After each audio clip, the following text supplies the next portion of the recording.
Season IPL ಇನ್ನೇನು climax ಸ್ಟೇಜ್ನಲ್ಲಿದೆ. League ಹಂತದಲ್ಲಿ ಇನ್ನು ಎರಡು ಪಂದ್ಯಗಳು ಮಾತ್ರ ಬಾಕಿ ಇವೆ. ಬಟ್ ಈ ಎರಡು ಮ್ಯಾಚ್ಗಳೇ ಟಾಪ್ 2ನಲ್ಲಿ ಸ್ಥಾನ ಪಡೆಯೋದು ಯಾರು ಅನ್ನೋದನ್ನ ಡಿಸೈಡ್ ಮಾಡುತ್ತವೆ. Mumbai Indians versus Punjab Kings ಹಾಗೆ Royal Challengers Bengaluru versus Lucknow Super Giants ನಡುವಿನ ಫೈಟ್ ಹೇಗೆ ಗೇಮ್ ಚೇಂಜರ್ ಆಗುತ್ತೆ ಅನ್ನೋದನ್ನ ಹೇಳ್ತೇನೆ. ಹಾಗೆ 4 ತಂಡಗಳಿಗೂ ಕೂಡ ಈಗಲೂ ಟಾಪ್ 2ಗೆ ಸೆಲೆಕ್ಟ್ ಆಗೋಕೆ ಹೇಗೆ ಚಾನ್ಸ್ ಇದೆ ಅನ್ನೋ ಬಗ್ಗೆ ಕೂಡ ವಿವರಣೆಯನ್ನ ಕೊಡ್ತೇನೆ. ನಾನು ಶಾಂತ, ನೀವು ಸುದ್ದಿಯಾನದ ಸಬ್ಸ್ಕ್ರೈಬರ್ ಆಗೋದಿಕ್ಕೆ ಮರಿಬೇಡಿ. ಇಂಡಿಯನ್ ಪ್ರೀಮಿಯರ್ ಲೀಗ್ ಈಗ ರೋಚಕ ಘಟ್ಟ ತಲುಪಿದೆ.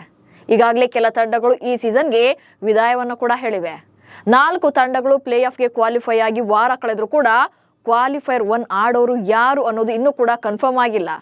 ಇವತ್ತಿನ ಪಂದ್ಯ ಹಾಗೆ ನಾಳೆ ಪಂದ್ಯದ ಬಳಿಕವೇ ಕ್ಲೈಮ್ಯಾಕ್ಸ್ ಪಿಕ್ಚರ್ ಸಿಗಲಿದೆ. ಇಂಟ್ರೆಸ್ಟಿಂಗ್ ಅಂದ್ರೂ ಕೂಡ 4 ತಂಡಗಳಿಗೂ ಟೇಬಲ್ ಟಾಪರ್ ಆಗೋಕೆ ಈಗಲೂ ಕೂಡ ಚಾನ್ಸ್ ಇದೆ.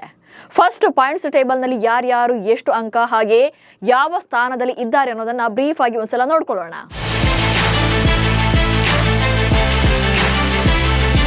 ಪ್ರಸ್ತುತ ಸೀಸನ್ ನಲ್ಲಿ ಲೀಗ್ ಹಂತದ 68 ಪಂದ್ಯಗಳು ಕಂಪ್ಲೀಟ್ ಆಗಿದ್ದು ಇನ್ನ 2 ಮ್ಯಾಚ್ಗಳಷ್ಟೇ ಬಾಕಿ ಇವೆ. ಈ ವೇಳೆಗೆ ಬ್ಯಾಕ್ ಟು ಬ್ಯಾಕ್ 2 ಪಂದ್ಯಗಳನ್ನ ಸೋತ್ರೂ ಕೂಡ ಗುಜರಾತ್ ಟೈಟನ್ಸ್ ತಂಡ ನಂಬರ್ 1 ಪ್ಲೇಸ್ ನಲ್ಲೇ ಇದೆ. 18 ಅಂಕಗಳನ್ನ ಪಡ್ಕೊಂಡಿದೆ. ಇನ್ನು 17 ಪಾಯಿಂಟ್ಸ್ಗಳೊಂದಿಗೆ ಪಂಜಾಬ್ ಕಿಂಗ್ಸ್ ತಂಡ ದ್ವಿತೀಯ ಸ್ಥಾನದಲ್ಲಿದೆ. ಇನ್ನು RCB ತಂಡ ಕೂಡ 17 ಪಾಯಿಂಟ್ಸ್ ಪಡೆದಿದ್ರು ಕೂಡ ನೆಟ್ ರನ್ ರೇಟ್ ಸ್ವಲ್ಪ ಕಡಿಮೆ ಇರೋದ್ರಿಂದ 3ನೇ ಸ್ಥಾನದಲ್ಲಿದೆ. ಇನ್ನು ಮುಂಬೈ ಇಂಡಿಯನ್ಸ್ ತಂಡ 16 ಅಂಕಗಳೊಂದಿಗೆ 4ನೇ ಸ್ಥಾನದಲ್ಲಿದೆ. ಸೊ ಈ 4 ತಂಡಗಳು ಪ್ಲೇ ಆಫ್ ನಲ್ಲಿ ಆಡೋದು ಕನ್ಫರ್ಮ್ ಇದೆ. ಬಟ್ ಯಾರು ಯಾವ ಪಂದ್ಯಗಳನ್ನ ಆಡ್ತಾರೆ ಅನ್ನೋದು ಇನ್ನಷ್ಟೇ ಡಿಸೈಡ್ ಆಗ್ಬೇಕಾಗುತ್ತೆ. ಮುಂಬೈ ವರ್ಸಸ್ ಪಂಜಾಬ್, ಗೆದ್ದವರಿಗೆ ಟಿಕೆಟ್ ಕನ್ಫರ್ಮ್. 4 ತಂಡಗಳ ನಡುವೆ ಟಾಪ್ 2ಗಾಗಿ ಈಗಾಗಲೇ ಟಫ್ ಫೈಟ್ ನಡೀತಾ ಇದೆ. ಈ ಪೈಪೋಟಿ ನಡುವೆ ಕ್ವಾಲಿಫೈರ್ ಆಡುವ ಒಂದು ಟೀಮ್ ಯಾವುದು ಅನ್ನೋದು ಇವತ್ತು ಕನ್ಫರ್ಮ್ ಆಗುತ್ತೆ. ಜೈಪುರದ ಸವಾಯಿ ಮಾನ್ಸಿಂಗ್ ಸ್ಟೇಡಿಯಂನಲ್ಲಿ ನಡೆಯಲಿರುವಂತ IPL ನ 69ನೇ ಪಂದ್ಯದಲ್ಲಿ ಪಂಜಾಬ್ ಕಿಂಗ್ಸ್ ಹಾಗೆ ಮುಂಬೈ ಇಂಡಿಯನ್ಸ್ ತಂಡಗಳು ಮುಖಾಮುಖಿಯಾಗಲಿವೆ. ಈ ಪಂದ್ಯದಲ್ಲಿ ಗೆಲ್ಲುವ ತಂಡ ಅಂಕಪಟ್ಟಿಯಲ್ಲಿ ಮೊದಲ ಸ್ಥಾನಕ್ಕೆ ಇರಲಿದ್ದು ಆ ಮೂಲಕ ಪ್ಲೇ ಆಫ್ ಸುತ್ತಿನಲ್ಲಿ ಮೊದಲ ಕ್ವಾಲಿಫೈರ್ ಪಂದ್ಯವನ್ನಾಡೋಕೆ ಅರ್ಹತೆಯನ್ನು ಪಡ್ಕೊಳ್ಳುತ್ತೆ. ಮುಂಬೈ ತಂಡ ಈಗಿರುವಂತಹ 16 ಅಂಕಗಳ ಜೊತೆಗೆ 2 ಅಂಕಗಳನ್ನು ಪಡೆದು ಟೋಟಲ್ ಆಗಿ 18 ಅಂಕಗಳಾಗುತ್ತೆ. ನೆಟ್ ರನ್ ರೇಟ್ ಜಾಸ್ತಿ ಇರೋದ್ರಿಂದ ಗುಜರಾತ್ ತಂಡವನ್ನ ಹಿಂದಿಕ್ಕಿ ನಂಬರ್ 1 ಸ್ಥಾನಕ್ಕೇರಲಿದೆ. ಹಾಗೆ ಪಂಜಾಬ್ ಏನಾದ್ರೂ ಗೆದ್ರೆ ಈಗಿರುವಂತಹ 17 ಪ್ಲಸ್ 2 ಪಾಯಿಂಟ್ ಸೇರಿ ಟೋಟಲ್ ಆಗಿ 19 ಅಂಕಗಳೊಂದಿಗೆ ನಂಬರ್ 1 ಸ್ಥಾನಕ್ಕೇರಲಿದೆ. ಸೊ ಇಂದಿನ ಪಂದ್ಯ ಇಬ್ಬರಿಗೂ ಕೂಡ ಮಸ್ಟ್ ವಿನ್ ಗೇಮ್ ಆಗಲಿದೆ. ಲಕ್ನೋ ತಂಡವನ್ನ ಮಣಿಸಿದ್ರೆ ಟಾಪ್ 2ಗೆ ಬೆಂಗಳೂರು. ಲೀಗ್ ಹಂತದಲ್ಲಿ ಸದ್ಯ 13 ಪಂದ್ಯಗಳನ್ನ ಆಡಿರುವಂತಹ RCB 8 ಪಂದ್ಯಗಳನ್ನ ಗೆದ್ದುಕೊಂಡಿದೆ. ಹಾಗೆ KKR ವಿರುದ್ಧದ ಪಂದ್ಯ ಮಳೆಯಿಂದಾಗಿ ರದ್ದಾಗಿತ್ತು. ಸೊ ಟೋಟಲ್ ಆಗಿ 17 ಅಂಕಗಳೊಂದಿಗೆ ಅಂಕಪಟ್ಟಿಯಲ್ಲಿ 3ನೇ ಸ್ಥಾನದಲ್ಲಿದೆ. ಮಂಗಳವಾರ ನಡೆಯಲಿರುವಂತಹ ಲೀಗ್ ಹಂತದ ಕೊನೆಯ ಪಂದ್ಯದಲ್ಲಿ RCB ಲಕ್ನೋ ವಿರುದ್ಧ ಕಣಕ್ಕಿಳಿಯಲಿದೆ. ಈ ಮ್ಯಾಚ್ ಅಲ್ಲಿ ಗೆದ್ರೆ 19 ಅಂಕಗಳೊಂದಿಗೆ ಕ್ವಾಲಿಫೈರ್ 1ಗೆ ಸೆಲೆಕ್ಟ್ ಆಗುತ್ತೆ. ಒಂದ್ ವೇಳೆ ಸೋತ್ರೆ ನಿಜಕ್ಕೂ ಕೂಡ ಬ್ಯಾಡ್ ಲಕ್, ಯಾಕಂದ್ರೆ ಎಲಿಮಿನೇಟರ್ ಮ್ಯಾಚ್ ಅನ್ನ ಆಡಬೇಕಾಗುತ್ತೆ. ಸೊ RCB ಪಾಲಿಗೆ ಈ ಮ್ಯಾಚ್ ಮಸ್ಟ್ ವಿನ್ ಗೇಮ್. ಅಷ್ಟಕ್ಕೂ RCB ಪ್ಲೇ ಆಫ್ಗೆ ಸೆಲೆಕ್ಟ್ ಆದಾಗ್ಲಿಂದಲೂ ಕೂಡ ಟಾಪ್ 2 ಸ್ಥಾನವನ್ನೇ ಪಡೆಯಬೇಕು ಅಂತ ಯಾಕೆ ಅಷ್ಟೊಂದು ಒತ್ತಿ ಹೇಳ್ತಿದ್ದೇವೆ ಅಂದ್ರೆ ಅದಕ್ಕೆ ಕಾರಣ ಅಲ್ಲಿರುವಂತ ಅಡ್ವಾಂಟೇಜಸ್.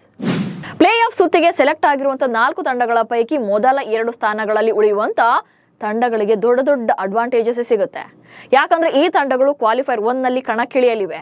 ಮೊದಲ ಕ್ವಾಲಿಫೈರ್ ಪಂದ್ಯದಲ್ಲಿ ಗೆಲ್ಲುವ ತಂಡ ನೇರವಾಗಿ ಫೈನಲ್ಗೆ ಲಗ್ಗೆ ಇಡುತ್ತೆ. ಇನ್ನು ಸೋತ ತಂಡಕ್ಕೂ ಕೂಡ ಮತ್ತೊಂದು ಅವಕಾಶ ಸಿಗುತ್ತೆ. ದ್ವಿತೀಯ ಕ್ವಾಲಿಫೈರ್ ಪಂದ್ಯವನ್ನ ಆಡೋಕೆ ಅವಕಾಶವನ್ನ ಪಡ್ಕೊಳ್ಬಹುದು. ಆದ್ರೆ ಗೆದ್ರೆ ಮತ್ತೆ ಫೈನಲ್ಗೆ ಪ್ರವೇಶವನ್ನ ಪಡೆಯುತ್ತೆ. ಬಟ್ 3ನೇ ಮತ್ತು 4ನೇ ಸ್ಥಾನಗಳನ್ನ ಪಡೆಯುವಂತ ತಂಡಗಳು ಎಲಿಮಿನೇಟರ್ ಪಂದ್ಯವನ್ನ ಆಡಬೇಕಾಗುತ್ತೆ.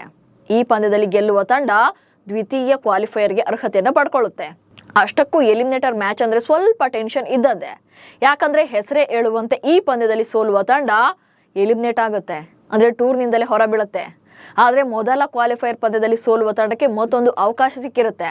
ಹೀಗಾಗಿ ಎಲ್ಲಾ ತಂಡಗಳು ಮೊದಲ ಕ್ವಾಲಿಫೈರ್ ಪಂದ್ಯವನ್ನು ಆಡೋಕೆ ಹೆಚ್ಚು ಟಾರ್ಗೆಟ್ ಅನ್ನ ಇಟ್ಕೊಂಡಿರ್ತವೆ.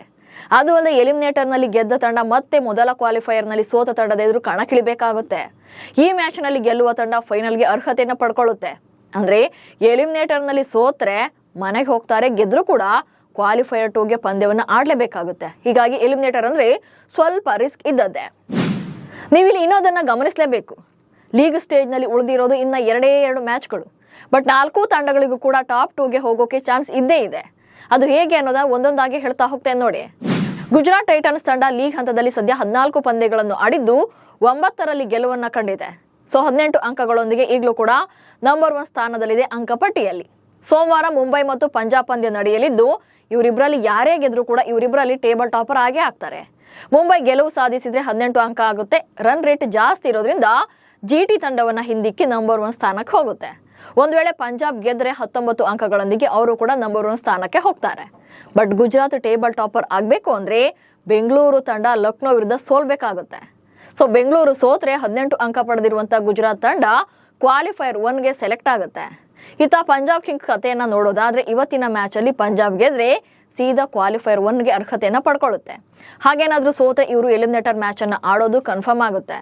ಇತ್ತ ಮುಂಬೈ ಇಂಡಿಯನ್ಸ್ ತಂಡಕ್ಕೆ ಸದ್ಯ 4ನೇ ಸ್ಥಾನದಲ್ಲಿದ್ರು ಕೂಡ ಪಂಜಾಬ್ ತಂಡವನ್ನ ಸೋಲಿಸಿದ್ರೆ ಇವರು ಕ್ವಾಲಿಫೈಯರ್ 1ಗೆ ಸೆಲೆಕ್ಟ್ ಆಗ್ತಾರೆ. 18 ಅಂಕಗಳನ್ನ ಪಡಿತಾರೆ. ಇವರು ಕೂಡ ಸೋತ್ರೆ ಎಲಿಮಿನೇಟರ್ ಮ್ಯಾಚ್ ಅನ್ನ ಆಡಬೇಕಾಗುತ್ತೆ. ಇತ್ತ RCB ಕೂಡ ಲಕ್ನೋ ವಿರುದ್ಧದ ಪಂದ್ಯ ಗೆದ್ರೆ ಇವತ್ತಿನ ಮ್ಯಾಚ್ ಅಲ್ಲಿ ಗೆಲ್ಲುವಂತಹ ತಂಡದ ಜೊತೆಗೆ ಕ್ವಾಲಿಫೈಯರ್ 1ನಲ್ಲಿ ಕಣಕ್ಕಿಳಿಯಬಹುದಾಗಿದೆ. ಹೀಗಾಗಿ RCBಗೆ ಲಕ್ನೋ ವಿರುದ್ಧದ ಪಂದ್ಯ ಗೆಲ್ಲಲೇಬೇಕಾದಂತ ಒತ್ತಡ ಇದೆ, ಅನಿವಾರ್ಯವೂ ಇದೆ. ಹೇಜಲ್ವುಡ್ come back, RCBಗೆ Boost. Play of ಪಂದ್ಯಗಳ ಹೊಸ್ತಿಲಿನಲ್ಲಿರುವಂತ RCBಗೆ ಜೋಶ್ ಹೇಜಲ್ವುಡ್ ಕಮ್ ಬ್ಯಾಕ್ ಮಾಡಿರೋದು ಹೊಸ ಬೂಸ್ಟ್ ಕೊಟ್ಟಂತಾಗಿದೆ. CSK ವಿರುದ್ಧದ ಪಂದ್ಯಕ್ಕೂ ಮುನ್ನ ಭುಜದ ನೋವಿನಿಂದ ಪ್ಲೇಯಿಂಗ್ 11ನಿಂದ ಹೊರಗುಳಿದಿದ್ದಂತ ಹೇಜಲ್ವುಡ್ ಅವರು IPL ಸ್ಥಗಿತದ ಬೆನ್ನಲ್ಲೇ ಆಸ್ಟ್ರೇಲಿಯಾಗೆ ವಾಪಸ್ ಹೋಗಿದ್ರು. ವಿಶ್ವ ಟೆಸ್ಟ್ ಚಾಂಪಿಯನ್ಶಿಪ್ ಫೈನಲ್ ಇರುವ ಕಾರಣ ಅವರು ವಾಪಸ್ ಬರುವ ಬಗ್ಗೆ ಸಾಕಷ್ಟು ಅನುಮಾನಗಳು ಇದ್ವು. ಆದ್ರೆ ಫಿಟ್ ಆಗಿರುವಂತಹ ಹೇಜಲ್ವುಡ್ IPLನಲ್ಲಿ ಆಡೋಕೆ ನಿರ್ಧಾರವನ್ನ ಮಾಡಿದ್ದಾರೆ. ಅಲ್ಲದೆ ಶನಿವಾರವೇ ತಂಡವನ್ನ ಸೇರ್ಕೊಂಡಿದ್ದು ಪ್ರಾಕ್ಟೀಸ್ ಕೂಡ ಆರಂಭ ಮಾಡಿದ್ದಾರೆ. ಸೊ ಕಂಪ್ಲೀಟ್ ಆಗಿ ಫಿಟ್ ಆಗಿರೋದ್ರಿಂದ LSG ವಿರುದ್ಧದ ಪಂದ್ಯಕ್ಕೆ ಕಣಕ್ಕಿಳಿಯಲಿದ್ದಾರೆ. ಹೇಜಲ್ವುಡ್ ಪ್ರೆಸೆನ್ಸ್ ಎಷ್ಟು ಇಂಪಾರ್ಟೆಂಟ್ ಅನ್ನೋದು ಈಗಾಗಲೇ ಹೈದರಾಬಾದ್ ವಿರುದ್ಧದ ಪಂದ್ಯದಲ್ಲೇ ಗೊತ್ತಾಗಿತ್ತು. RCB 231 ರನ್ಗಳನ್ನ ಬಿಟ್ಕೊಟ್ಟಿತ್ತು. ಬಟ್ ಹೇಜಲ್ವುಡ್ ಇದ್ದಿದ್ರೆ ಬಹುಶಃ 10ರಿಂದ 20 ರನ್ಸ್ ಕಡಿಮೆ ಆಗ್ತಿತ್ತೋ ಏನೋ. ಈ ಸೀಸನ್ ಅಲ್ಲಿ ಹೇಜಲ್ವುಡ್ 10 ಪಂದ್ಯಗಳನ್ನ ಆಡಿದ್ದು ಈ ಟೈಮಲ್ಲಿ 18 ವಿಕೆಟ್ಗಳನ್ನ ಕಬಳಿಸಿದ್ದಾರೆ. ಅಲ್ಲದೆ RCBಯ ಯಶಸ್ಸಿನಲ್ಲಿ ಇವರು ಕೂಡ ಪ್ರಮುಖ ಪಾತ್ರ ವಹಿಸಿದ್ದಾರೆ. ಸೊ ಹೈದರಾಬಾದ್ ವಿರುದ್ಧದ ಪಂದ್ಯಕ್ಕೆ ಹೇಜಲ್ವುಡ್ ಕೊರತೆ ಕಾಡಿದ್ದು ಇದೀಗ ಉಳಿದ ಪಂದ್ಯಗಳಲ್ಲಿ ಲಭ್ಯರಾಗಿರೋದು RCB ಬೌಲಿಂಗ್ ಪಡೆಗೆ ದೊಡ್ಡ ಸ್ಟ್ರೆಂತ್ ಬಂದಂತಾಗಿದೆ. Tim David doubt, Rajat and ಜಿತೇಶ್ಗೆ ಟೆನ್ಷನ್. ಇನ್ನು ಇದೆಲ್ಲದರ ನಡುವೆ RCBಯ ಆಪತ್ ಬಾಂಧವನ ಆಗಿರುವಂತ ಟಿಮ್ ಡೇವಿಡ್ ಹೈದರಾಬಾದ್ ವಿರುದ್ಧದ ಪಂದ್ಯದಲ್ಲಿ ಸ್ನಾಯು ಸೆಳೆತಕ್ಕೊಳಗಾಗಿದ್ರು. ಇದೀಗ ಮಂಗಳವಾರದ ವೇಳೆಗೆ ಫಿಟ್ ಆಗೋದು ಅನುಮಾನ ಎನ್ನಲಾಗ್ತಿದೆ.